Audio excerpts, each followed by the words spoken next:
Bismillahirrahmanirrahim. Assalamualaikum warahmatullahi wabarakatuh. Halo semuanya, perkenalkan nama saya Rahman, NIM 221308, Prodi Manajemen, kelas RA3 semester 3. Dosen pengampu Muhammad Teguh Setiadi SE, MM, CTMP, CMC, CPG, AM, CPLM, CIB. Langsung saja masuk ke materi yang pertama, ilmu ekonomi dan ruang lingkupnya. Pengertian ilmu ekonomi menurut Profesor F.A. Samuelson menyatakan ilmu ekonomi adalah suatu studi bagaimana orang-orang dan masyarakat membuat pilihan dengan atau tanpa penggunaan uang, dengan menggunakan sumber daya yang terbatas tetapi dapat dipergunakan dalam berbagai cara untuk menghasilkan berbagai jenis barang dan jasa dan mendistribusikan untuk keperluan konsumsi sekarang dan di masa yang datang pada berbagai orang dan golongan masyarakat. Tingkah laku konsumen. Teori tingkah laku konsumen dapat dibedakan dalam dua macam pendekatan. Pendekatan nilai guna atau yang disebut utility kardinal dan pendekatan nilai guna ordinal dengan analisis kurva pemuasan sama. Tingkah laku seorang konsumen untuk memilih barang-barang yang akan memaksimumkan kepuasannya ditunjukkan dengan bantuan kurva kepuasan sama, yaitu kurva yang menggambarkan gabungan barang yang akan memberikan nilai guna kepuasan yang sama. Faktor-faktor produksi. Faktor-faktor produksi yang tersedia dalam perekonomian akan menentukan sampai di mana satu negara dapat menghasilkan barang dan jasa.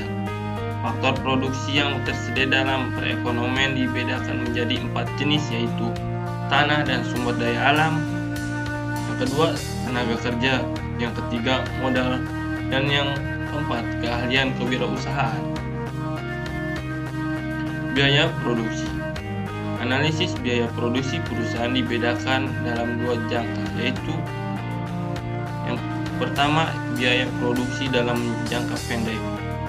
Teori produksi menggambarkan tentang hubungan antara tingkat produksi suatu barang dengan jumlah tenaga kerja yang digunakan untuk menghasilkan berbagai tingkat produksi barang tersebut. Yang kedua, biaya produksi dalam jangka panjang. Teori produksi menggambarkan tentang hubungan antara tingkat produksi suatu barang dengan jumlah tenaga kerja digunakan untuk menghasilkan berbagai tingkat produksi barang tersebut. Dengan demikian, dalam analisis faktor-faktor lainnya dianggap tetap. Yang ketiga, biaya peluang. Walaupun biaya peluang yang disebut opportunity terkadang sulit untuk dibedakan,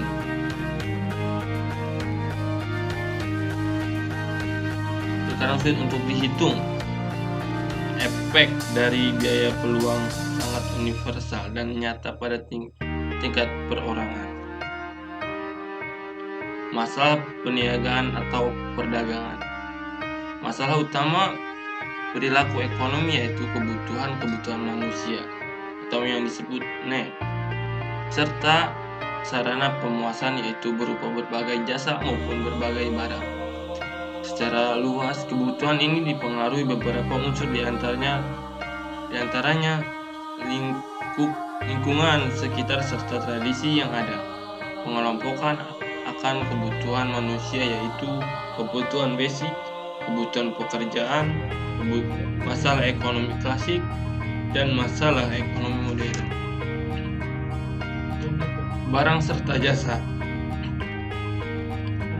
Barang adalah hasil produksi yang fisiknya atau wujudnya bisa dilihat atau yang disebut konkret, yang dapat memenuhi kebutuhan produsen maupun pembeli. Jasa adalah hasil produksi yang tak terwujud atau sifat fisik abstrak yang dapat memenuhi kebutuhan pembeli. Materi yang kedua, perkembangan teori ekonomi. Teori perkembangan ekonomi. Teori pertumbuhan ekonomi awalnya dibangun berdasarkan pengalaman empiris para ahli ekonomi, sehingga teori-teori mereka dapat dijadikan sebagai dasar untuk memperhitungkan dan membuat kebijakan ekonomi di berbagai negara. Teori klasik. Menurut Adam Smith, pertumbuhan ekonomi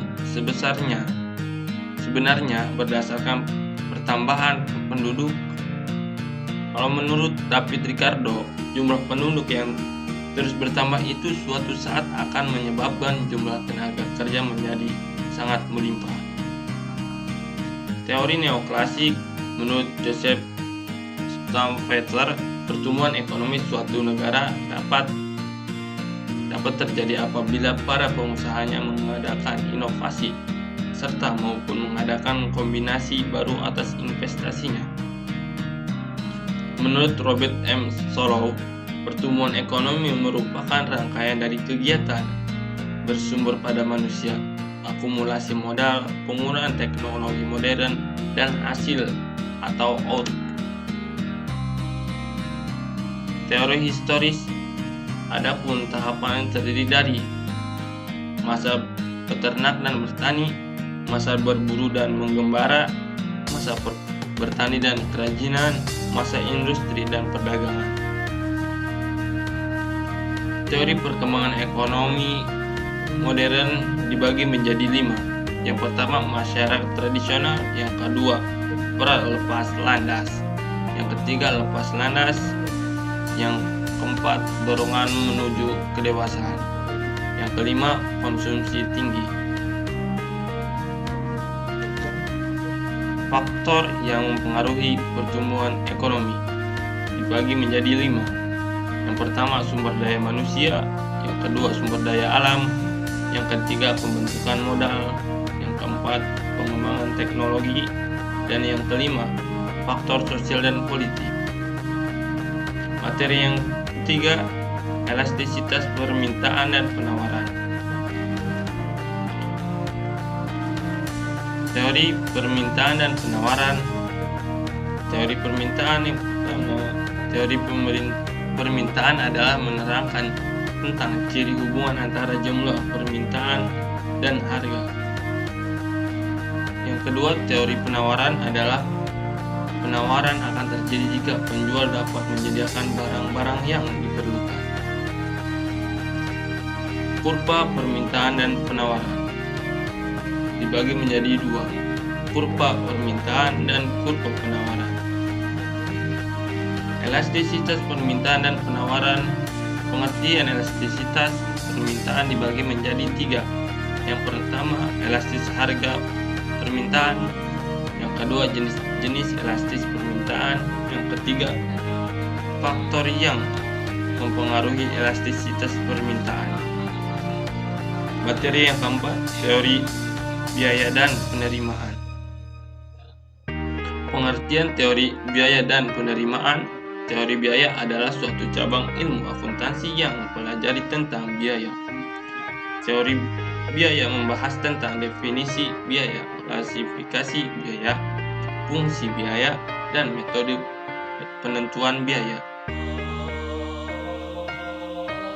Berikut adalah komponen-komponen utama dalam pengertian teori biaya. Yang pertama, biaya tetap. Yang kedua, biaya variabel. Yang ketiga, biaya total. Yang keempat, biaya rata-rata. Yang kelima, biaya marginal. Jenis-jenis teori penerimaan, yaitu jenis teori penerimaan. Yang kedua, teori penerimaan produsen. Tantangan kesempatan teori biaya dan penerimaan dalam konteks global. Dalam konteks global, teori biaya dan penerimaan menghadapi beberapa tantangan. Tantangan tersebut antara lain: yang pertama, diversitas faktor produksi. Yang kedua, perbedaan peraturan dan kebijakan. Yang ketiga, ketidakpastian dalam konteks global. Yang keempat, pasar yang lebih luas. Yang kelima, pemanfaatan sumber daya yang lebih efisien. Dan yang keenam, inovasi. Materi yang kelima adalah teori produksi dan kegiatan perusahaan. Bentuk-bentuk organisasi perusahaan. Organisasi atau lembaga yang digolongkan sebagai perusahaan dalam banyak literatur hanya terdiri atas 3 macam, yaitu perusahaan perorangan, yang kedua kerjasama usaha persekutuan, yang ketiga perseroan. Fungsi produksi. Teori produksi dengan satu faktor berubah. Teori produksi yang sederhana menggambarkan mengenai hubungan di antara tingkat produksi suatu barang dengan jumlah tenaga kerja yang digunakan untuk menghasilkan berbagai tingkat produksi barang tersebut. Teori produksi. Teori produksi dalam ilmu ekonomi membedakan analisisnya pada 2 pendekatan berikut. Teori produksi dengan salah satu faktor berubah bagi menjadi 3. 1. Produk total, 2. Produk rata-rata, dan yang ketiga produksi marginal. Produksi dengan 2 input variabel. Produksi ini merupakan kombinasi antara 2 faktor produksi variabel untuk menghasilkan output atau hasil produksi. Dalam hal ini, kombinasi yang paling mudah adalah antara faktor produksi modal kapital dengan tenaga kerja atau materi yang terakhir ini yang 6, teori perilaku ekonomi dan teori Kirchhoff. Teori perilaku konsumen dibagi menjadi 3, yaitu definisi perilaku konsumen, faktor yang mempengaruhi konsumen, dan yang ketiga jenis perilaku konsumen. Lanjut ke teori biaya produksi, dibagi menjadi 5 bagian, yaitu pertama, tujuan perhitungan biaya produksi, 2, jenis-jenis biaya produksi, dan yang ketiga tujuan biaya produksi, yang keempat, cara menghitung biaya produksi, dan yang kelima, teori biaya produksi. Sekian dari saya. Mohon maaf apabila ada kesalahan. Wassalamualaikum warahmatullahi wabarakatuh.